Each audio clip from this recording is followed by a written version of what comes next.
All right, guys, we're doing another Ask Dave. We haven't done one of these in a while. I tweeted out this morning a link to Aura TV. You submitted a ton of questions. We got literally like 100 questions in about 20 minutes. So we picked the top 20. We're doing 2 videos right now. Here we go. Michael asked, what is your opinion on Cruz and Kasich openly colluding to ensure a contested convention? Does this kind of desperate action against the frontrunner not make voters turned off to their message? So if you don't know what he's talking about, we're taping this, I should tell you.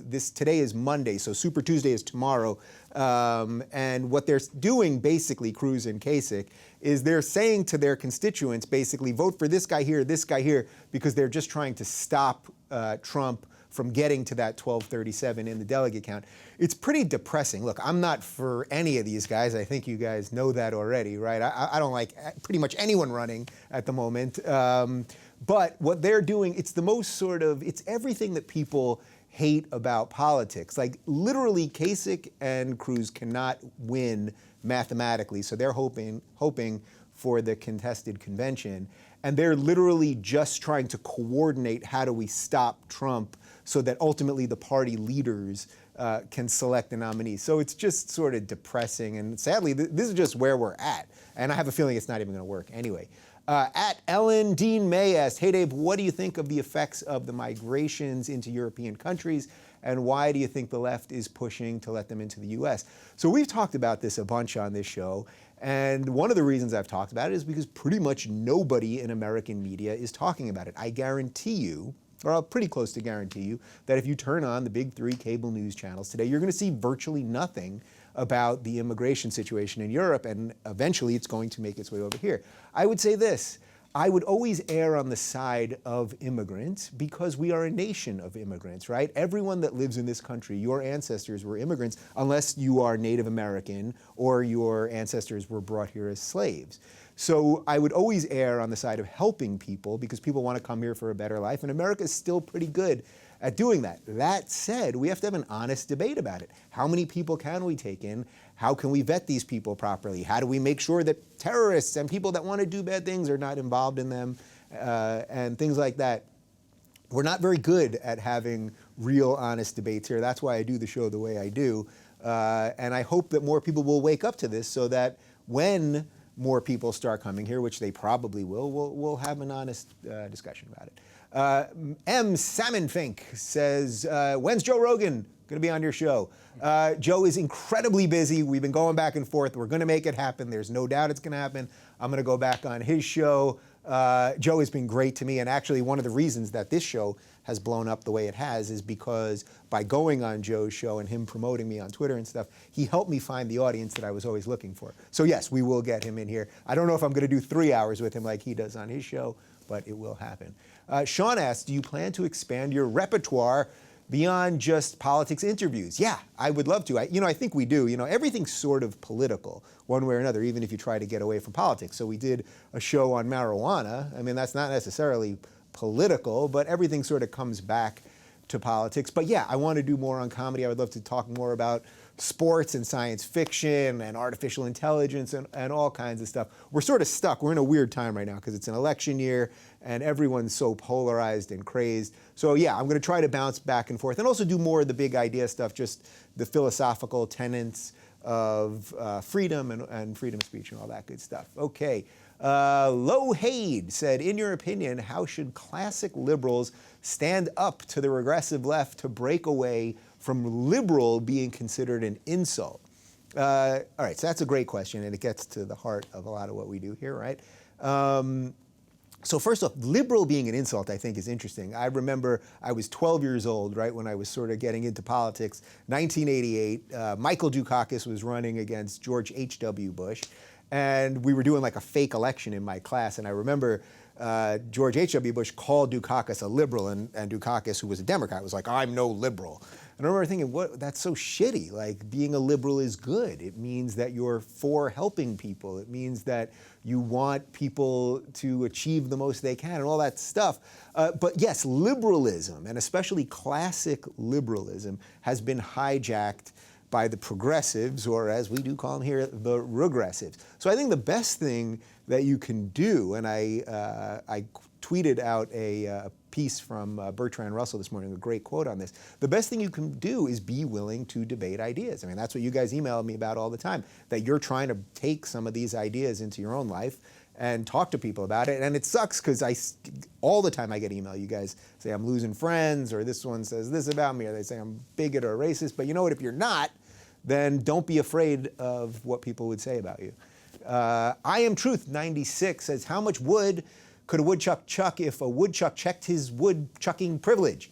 I suppose if he checked his privilege, he would be able to chuck less than he would otherwise, unfortunately. Marky Starr says, what's your opinion on the Bernie or Bust movement? So this is the concept that the Bernie people just simply will not vote for Hillary. If Bernie doesn't get the nomination, they won't vote for Hillary, or that they just won't vote, period. This would be a very bad move if you're a Bernie person. First off, if he's got these young people excited right now, then the only way you stay excited and stay engaged is actually by voting. And guess what? There are going to be many other times, and young people will learn this over the course of growing up. There are many times when the person that you vote for doesn't win, but you have to stay engaged so that the tenets of what Bernie cares about, money in politics and all of those things, that those tenets will be addressed by the next politician. So you know what? You vote, and then if Hillary gets in, you keep applying the pressure on her. Or, you know what? I think a lot of the Bernie people, believe it or not, are going to go for Trump because he's the other guy out of the system. So if it's all about just flipping the system, I think some of them are going to go there. I know a lot of people don't agree with me on that, but I have a feeling. Snowbanks34 said, you're a Hoops fan. What's your team? Also, who are your top 5 not best NBA players? I grew up in Long Island, and so the Knicks were the home team in New York. But in Long Island, for some reason, we got the New Jersey Net channel. So I grew up as a Nets fan. They sucked for all those years. Had a couple good years with Jason Kidd. Now I just like watching good players play. So as for my 5 favorite players, this is going to be a little cliche, but obviously Steph. He is literally, Steph Curry, changing the game in front of our eyes. The guy is just unbelievable. I heard his knee is mangled as of this morning, and he's going to be out maybe 2 weeks of the playoffs, which sucks.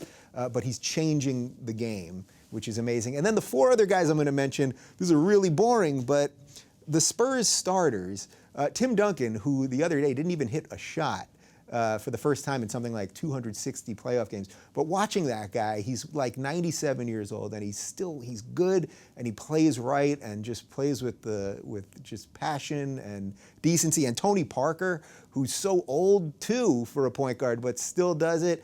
What do we got? We got Manu Ginobili, also old. I like these old guys, basically, who still bring it. All right, so let's see. Mike says, as an aspiring stand-up from the UK, I'm 19 and I want to begin as soon as possible. I just feel poking fun at certain subjects will result in massive pushback. I want to be brave. I want to be honest in my stand-up, but with everything being racist, Islamophobic, sexist, and transphobic these days, I have no idea what would be best for me, as I have been wanting to be a comic since I was 11. It seems easy to lose a career just by using the wrong gender pronoun or targeting the wrong group. Any advice? I mean, again, this goes to all the things we talk about here. First off, the thing about comedy is, and the reason why people go to comedians for truth is because if you're going to hear the truth, you may as well be funny about it. Otherwise, you're going to get punched. So yeah, it's a fine line. And unfortunately, because we live in outrage culture, everybody is ready to jump on you and ban you and all that stuff and boo you down. But comedy clubs still are a little safer than most places on earth for now. And my best advice would be just write the best stuff you can, keep getting on stage. And every time you think you're good, you'll probably realize you aren't, and then you just keep going again.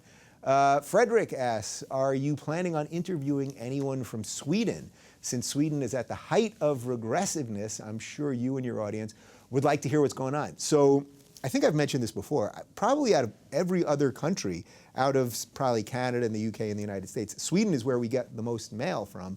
And it sounds like the regressive thing is just really taking a stronghold there. Give me some recommendations of people. I've reached out to a couple people in Sweden, some public speakers, and haven't had much luck. So if you've got some people in Sweden that I should talk to, yes, I would be happy to have them on. And finally, Kara asks, when are you selecting the winners of the fan show? So this is, remember, a couple weeks ago, we said that we were going to I would interview 5 of you guys for 10 minutes each and make that a whole episode. We got almost 1,200 responses. So if we were to interview 5 out of 1,200 of you, math isn't my thing, but I know that's much less than 1%. So we've been going back and forth, and we divvied it up amongst the team. We all went through a couple hundred of them. We have it now down to about 20 people, I think in 20 different countries. We want everyone to be from different countries in this. And we're going to select 10. So we're doubling what we said we were going to do. And we'll shoot it in the next couple weeks. Obviously, there's some logistical stuff. Got to work it out with people and time zones and all that kind of stuff. Anyway, all right, this is part 1 of the 2-part Ask Dave. Stay tuned for more.